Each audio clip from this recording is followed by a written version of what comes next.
Hola amigas y amigos de Rompiendo Esquemas, ¿qué tal? ¿Cómo va? Bueno, hoy la idea es hacer otro podcast que tiene un poco una conexión con el anterior, en la medida en que trata sobre las consecuencias imaginarias de la forclusión del nombre del padre en la psicosis.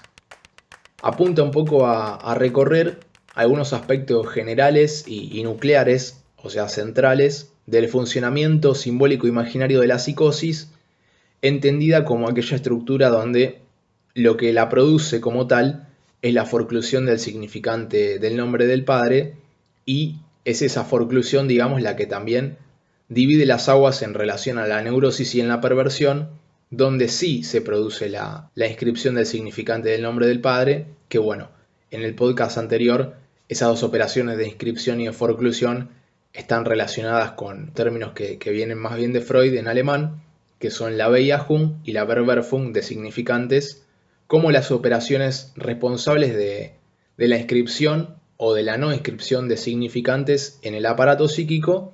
y bueno, la inscripción o no de un significante en particular, que es el del nombre del padre, es la que Lacan ubica como determinante de la producción o de que se produzca la estructura psíquica de la neurosis por un lado y de la perversión, o bien de la psicosis cuando se da su forclusión.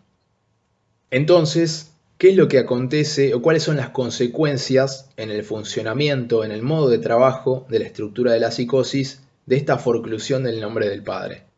Esa es un poco la idea de recorrer en este podcast, tomando las cuestiones más generales que explican este modo de funcionamiento ocasionado por esta forclusión. Para poder desarrollarlo, está bueno traer una pequeña viñeta clínica que Lacan retoma en el Seminario 3 y que la trae de otro psicoanalista de su época, que es Maurits Catán, que era un psicoanalista que estaba estudiando o que estudió mucho tanto a la psicosis en el momento previo al desencadenamiento, o sea, como prepsicosis, como también el desencadenamiento en sí mismo y el funcionamiento posterior de la psicosis al desencadenamiento. Entonces, en esta viñeta clínica breve que Lacan trae, comenta que se trataba de un sujeto que se identificaba de manera global a un amigo, es decir, había una forma de mantener la estructura psicótica compensada, que era la identificación global a un amigo en toda una serie de conductas y de ejercicios destinados, dice, a la conquista de sí mismo. Es decir, se identificaba globalmente, o sea, totalmente a un amigo, siguiendo un montón de actitudes y de comportamientos que tenían que ver con la conquista de la virilidad, con todas aquellas cuestiones que lo hacían, digamos, ubicarse en relación a lo masculino. A esta identificación global, que por ser una identificación, digamos, tiene una preponderancia de lo imaginario y no va tan allá en lo simbólico, Lacan la nombra como compensación imaginaria del Edipo ausente. Como en la psicosis, las condiciones que teníamos para que se produzca esta estructura psíquica desde lo simbólico eran la forclusión del nombre del padre y el no acontecer de la metáfora paterna, que es la responsable de significar el deseo de la madre o el deseo del otro materno, desde que es una incógnita que pase a ser en el psiquismo de un sujeto el deseo de falo, es decir, en la medida en que ese deseo materno, que es una incógnita, se simboliza como deseo de falo, esta ecuación psíquica inscribe en el sujeto que el sujeto puede ser un objeto más de esos objetos que desea la madre y no el único objeto. Por lo tanto, en la medida en que acontece la metáfora paterna, permite al sujeto salir de ser el único objeto que desea la madre para permitirle asumirse como sujeto deseante. En la medida en que la metáfora paterna posibilita que salga fuera de la relación dual como el objeto de deseo de la madre único, le permite a él desear. Es decir, su otro inconsciente queda marcado como en falta, como barrado, va a decir Lacan, como un otro que puede desear diferentes cosas y lo saca al sujeto de ese lugar de ser el único objeto de deseo del otro, y por lo tanto lo saca de esa relación dual. Es una terceridad que viene a prohibir que él quede como objeto del deseo del otro y a posibilitar entonces que se asuma como deseante en la medida en que sale de esa relación dual por esta regulación de una terceridad que viene a ser la castración, la barra en el otro. Entonces, recapitulando, las dos condiciones para que haya psicosis, que se explican desde el plano o el registro de lo simbólico, eran la forclusión del nombre del padre, que a su vez es solidaria, es simultánea, de este no accionar o no inscripción de la metáfora paterna, y por lo tanto de que el otro inconsciente del sujeto de la psicosis no quede marcado como en falta y no quede atravesado por la barra. El punto es, al traer esta viñeta clínica, que este joven, este muchacho, se identificaba a su amigo globalmente desde lo imaginario, es decir, desde esta identificación, para acceder a las cuestiones propias de la virilidad, dice Lacan. Lo que sucede es que así como se identificaba a su amigo en toda una serie de prácticas, en un momento este amigo se interesa por una joven, por una muchacha, y el sujeto en cuestión, al igual que su amigo, porque lo seguía en toda su identificación global, se interesa por esa muchacha. La cuestión es que la muchacha se enamora o muestra interés por este sujeto de la viñeta clínica en vez de por el amigo al que el sujeto se identificaba, y lo que dice Lacan que acontece allí es el acontecimiento de que el sujeto se encuentra un padre en lo real que llama por oposición simbólica al significante del nombre del padre a responder. ¿Qué quiere decir esto? Bueno, que en el momento en que esta joven lo elige al muchacho, le pide a la estructura psíquica responder con el soporte simbólico del significante del nombre del padre y no desde lo imaginario, sino que le pide, digamos, los papeles a la estructura. Lo que dice Lacan es que la estructura psíquica de este sujeto, en este momento, lo que hace es desencadenarse porque sostenía su virilidad a partir de una identificación por la imagen paterna, a través de la identificación a su amigo, y no por la presencia simbólica del significante del nombre del padre. El hecho de que la muchacha lo elija, o se interese o se enamore del joven, es una de las formas en las cuales puede aparecer este concepto que Lacan llama un padre en lo real, que llama al significante del nombre del padre a responder. Se trata de una pequeño, es decir, de una otra persona, que le pide a la estructura psíquica del sujeto que acuda al llamado del significante del nombre del padre en su estructura psíquica desde lo simbólico, pero se revela en este momento en que la muchacha lo elige que este sujeto no cuenta con esa inscripción significante. Por lo tanto, lo que sucede es lo que Lacan también detalla en este seminario, es que en el lugar del nombre del padre, como no está inscripto, responde un puro y simple agujero. Responde un puro y simple agujero porque este significante es llamado por esta circunstancia de la vida y no está inscripto, por lo tanto se gatilla, se desencadena, al ser llamado ese significante que no está, la catarata de lo imaginario, es decir, comienza el desencadenamiento psicótico y se produce ese reordenamiento del significante, ese cambio de modalidad de trabajo de la estructura psíquica de la psicosis en la medida en que estaba compensada por la imagen, por esta identificación a su amigo a modo de ideal, pero sin embargo aparece algo que en lo real llama a ese psiquismo a responder y ese psiquismo, como no tiene escrito el significante del nombre del padre, se desencadena. Lacan lo que dice es una cita del seminario 3 de la página 127, la edición de Paidós, que el sujeto, por no poder realizar mediación simbólica entre lo nuevo y el mismo, entra en otro modo de mediación. Sustituye la mediación simbólica por una proliferación imaginaria. El significante mismo sufre profundos reordenamientos. Es decir, lo que pasa es que la estructura se revela como psicótica y el desencadenamiento produce que empiece a haber fenómenos elementales que se caracterizan por ser o por tener la rúbrica, el sello de ser un S1 desencadenado, ser un significante que retorna en lo real y que el sujeto no puede realizar una mediación entre ese significante o esos significantes y el resto de los significantes, el conjunto de los significantes. Por lo tanto, no puede realizar la operación metafórica. Cabe recordar que siempre en psicoanálisis se trata de una problemática de lenguaje, la estructura psíquica de un sujeto, y es desde ese plano que se encuentran los modelos teóricos y las explicaciones. Por lo tanto, el punto es que La rúbrica de los fenómenos elementales, como también del delirio, es que se trata de un S1 retornando en lo real, es decir, fuera de la cadena simbólica, fuera del plano donde se puede concatenar ese significante con otros significantes y producir un sentido, producir una significación. Entonces,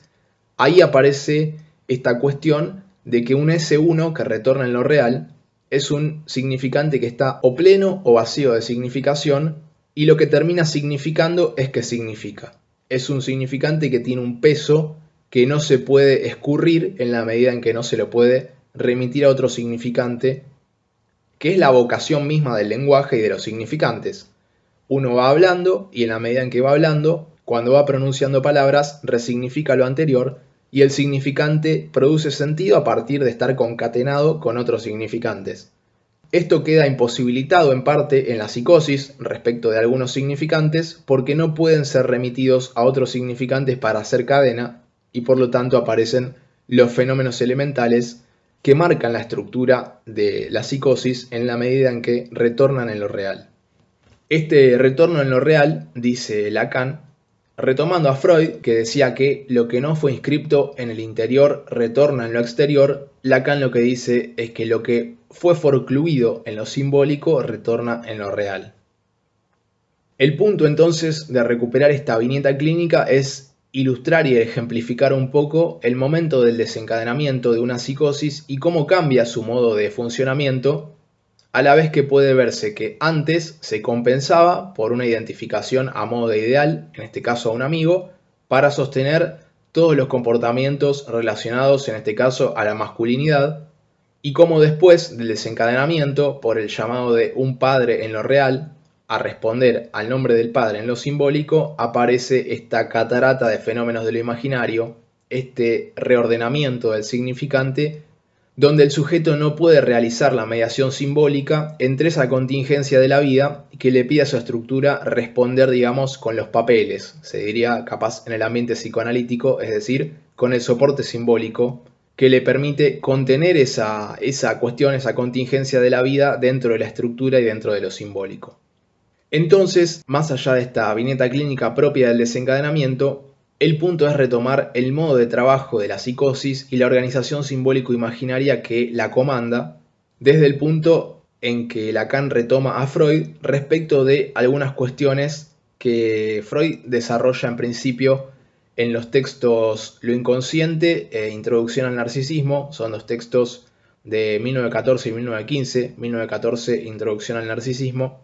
donde Freud lo que dice para remitirse a la psicosis, en ese momento las llama neurosis narcisistas, habla de la paranoia, de la esquizofrenia, de la melancolía, y lo que dice es que había una especie de inaccesibilidad para el tratamiento de estas estructuras,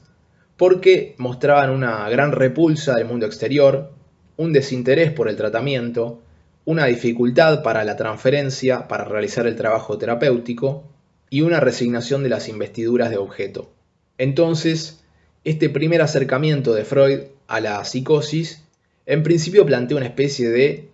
inaccesibilidad por parte del psicoanálisis para el tratamiento. Además de esto, Freud lo que dice en Introducción al narcisismo es que hay una explicación de las neurosis narcisistas, o para decirlo en otros términos, de la psicosis, que tiene que ver con fundamentos en la teoría de la libido. Es decir, lo que dice Freud es que hay un repliegue de la libido de objeto sobre la libido yoica. Por lo tanto, lo que pasa es que estructuralmente y no momentáneamente, como puede pasar en la neurosis, cuando el sujeto está ensimismado en su síntoma, sino que estructuralmente lo que hay es un repliegue de la libido de objeto, esa que es susceptible de colocar en el mundo para tramitarse, para satisfacerse, sobre el yo del sujeto. Esta estasis libidinal, esta sobreinvestidura libidinal, lo que constituye y lo que explica es el delirio de grandeza que acontece en la psicosis, ese delirio de grandeza que hace que el sujeto se ubique en el centro de la realidad, que la realidad se anime, que la realidad le haga signo y que la iniciativa venga del otro. Ya en Freud, aunque pensado en términos lacanianos, se encuentra esta cuestión de cómo la iniciativa en la psicosis viene del otro en la medida en que el sujeto queda como objeto de ese otro. por no haberse dado ese accionar de la metáfora paterna, el sujeto queda un poco en una relación dual con ese otro que queda como completo, que queda como el que sabe, el que lo goza al sujeto. Esta explicación de Freud desde la teoría de la libido, de las neurosis narcisistas o de la psicosis, también tiene un otro desarrollo en este mismo texto que tiene que ver con la diferenciación incipiente que hace Freud de yo ideal e ideal del yo. Del yo ideal lo que dice Freud es que se encuentra en posesión de todas las perfecciones valiosas de las que en la infancia gozó el yo real. Es decir, el yo ideal es una imagen ilusoria que el sujeto tiene de sí mismo, que tiene todas las perfecciones valiosas. Es ese al que el sujeto quiere aspirar. Por otro lado, el ideal del yo es la instancia que es encargada de medir la distancia entre el yo y el yo ideal. El ideal del yo tiene otro carácter más bien relacionado a una terceridad que tiene más consistencia en relación a que Freud dice nuclea la influencia crítica de los padres y los educadores y es un enjambre indeterminado de voces. Es la instancia que es el antecedente del superyo, este ideal del yo, y observa de manera continua al yo midiéndolo con el ideal. Tenemos entonces esta primera diferenciación que Freud hace entonces entre yo ideal e ideal del yo. Al principio es un poco confuso porque son muy parecidos los términos, pero es interesante respecto de la psicosis, estas instancias psíquicas, porque lo que Lacan va a decir mucho más adelante, si se quiere en la historia del psicoanálisis, en el Seminario 3 y también en sus escritos, es que lo que sucede en la psicosis es que hay una identificación inmediata, es decir, sin mediación, del sujeto con su yo ideal. Lo que justamente aparece como identificación inmediata a su yo ideal, o sea, el sujeto en la psicosis está identificado a ese que tiene todas las perfecciones valiosas, lo cual coincide en el sentido de el delirio de grandeza del que explicaba Freud a través de la teoría de la libido, y tiene que ver con la falta de mediación justamente del ideal del yo. El ideal del yo en la psicosis no se inscribe o digamos no tiene el funcionamiento que tiene en las neurosis en la medida en que es la instancia encargada, ya como lo decía Freud, de medir al yo y al yo ideal. Esa terceridad, que al igual que el nombre del padre venía a interceder en la relación entre el sujeto y el otro, en este caso el ideal del yo es la terceridad que vendría a interceder entre el yo y el yo ideal,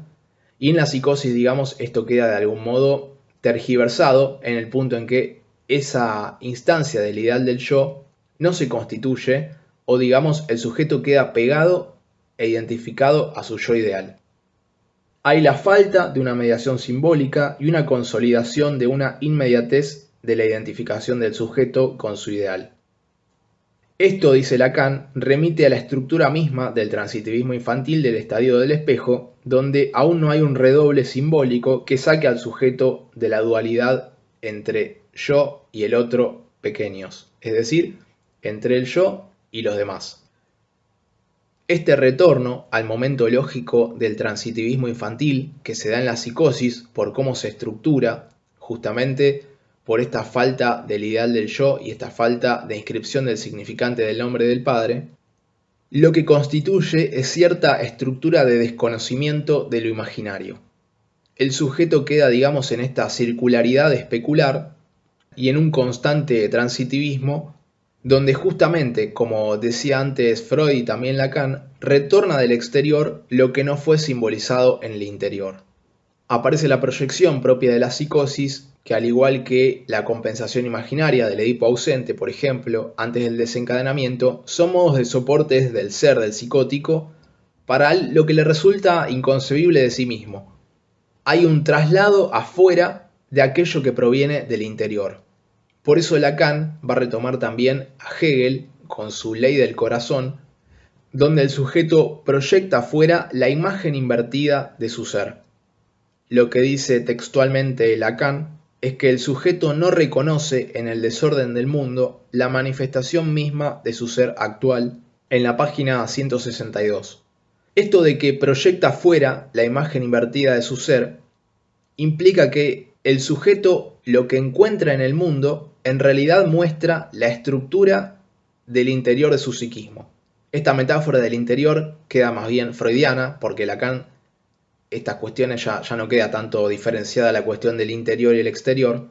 sino que hay cierta continuidad entre el adentro y el afuera, pero el punto es un poco explicar que lo que el sujeto, la estructura de lo que el sujeto encuentra en el mundo, o sea, en la realidad, por parte del sujeto psicótico, en realidad muestra cómo es la estructura psíquica de él mismo.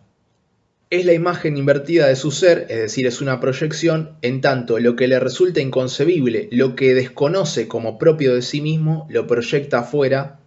y lo encuentra afuera.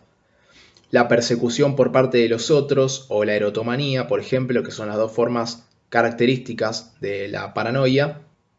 muestran en realidad la estructura de cómo el sujeto de la psicosis está identificado a su ideal y cómo por estructura misma se coloca en un lugar de excepción por el cual queda en el centro de la realidad, por el cual la realidad se le dirige, la iniciativa viene del otro, es objeto de la voluntad de goce del otro, del saber del otro. Entonces, en la medida en que se constituye de esta manera su estructura, eso que desconoce de sí mismo lo encuentra afuera. No es más en realidad, dice Lacan, que la imagen invertida de su ser. Entonces, estas cuestiones, digamos, respecto del funcionamiento de la organización simbólico-imaginaria de la psicosis, muestran un poco ese retorno al momento lógico del estadio del espejo, del transitivismo infantil, donde lo que se repite una y otra vez es esta falta de una terceridad que venga a regular la relación del sujeto con el otro y también la relación del sujeto entre su yo y su yo ideal, en este caso por parte del ideal del yo. Lacan dice que lo determinante justamente es lo que acontece en el otro del sujeto, es decir, en el otro inconsciente del sujeto, en la medida en que si hay mediación tenemos neurosis y si no hay mediación tenemos psicosis. Hay una captura en lo imaginario del yo ideal. O también, como lo nombra Lacan, una estasis del ser en una identificación ideal. Bueno, estas eran un poco algunas cuestiones generales que comandan, digamos, el funcionamiento de la psicosis a partir de los desarrollos de Lacan, que pueden servir como puntapié inicial. Obviamente que cada uno de estos temas tiene un montón para desarrollar, son un montón de conceptos, pero en relación al podcast anterior, era interesante retomar un poco, bueno, si hay forclusión del nombre del padre, y eso es lo que explica desde lo simbólico la constitución de la psicosis, cómo es el modo de trabajo de esta estructura y por qué esos fenómenos que en un principio pueden parecer raros, extraños o arbitrarios, es decir, inmotivados o sin sentido, que aparecen como el delirio, la persecución por parte de los otros, se motivan en realidad en algunas nociones teóricas que son un modelo que busca explicar cómo se constituye justamente el modo de trabajo de la psicosis a partir de los postulados de Lacan.